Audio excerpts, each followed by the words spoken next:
네, 윤석열 정부가 지난 2년 동안 소상공인이 코로나로 입은 손실 규모를 54조 원으로 추산하고 출범 후 곧바로 추경을 편성해 지원금을 차등 지급할 계획입니다.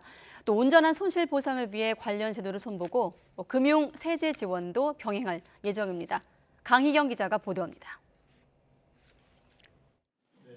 온전한 손실 보상을 공언해온 윤석열 정부 대통령직 인수위원회는 코로나19 특위를 만들어 정확한 피해 규모를 계산해왔습니다. 정부 각 부처에서 자료를 취합한 결과 소상공인과 소기업 551만 곳이 지난 2년 동안 입은 손실은 전체 54조 원에 이르는 것으로 추산됐습니다. 과학적 추계를 기반으로 해서 온전한 손실 보상을 하겠다.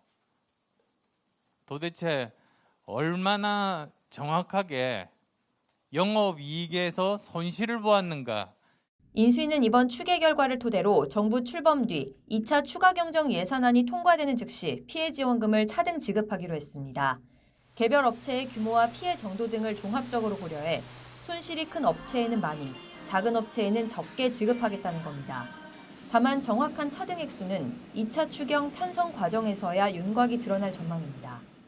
추경을 편성하는 과정에서 저희가 구체적인 액수가 확정이 될 예정이기 때문에 얼마 정도 드리겠다. 아직은 그렇게 말씀드릴 수 없는 상태입니다. 손실보상 제도는 더 강화됩니다. 오는 6월까지 올해 1, 2분기 손실보상 보정률을 현행 90%에서 높이고 하한액도 지금 50만 원보다 올릴 예정입니다. 소상공인 채무 납세 부담을 줄이기 위한 금융 세제 지원 방안도 제시됐습니다.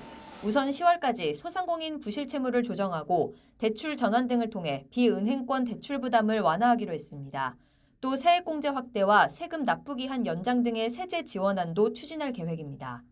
코로나와 방역 조치가 장기화되면서 소상공인 부채가 크게 누적된 상황입니다. 이로 인한 이자와 원금의 상환 부담은 코로나를 극복하고 매출을 회복하는 데 큰 걸림돌로 작용하고 있습니다.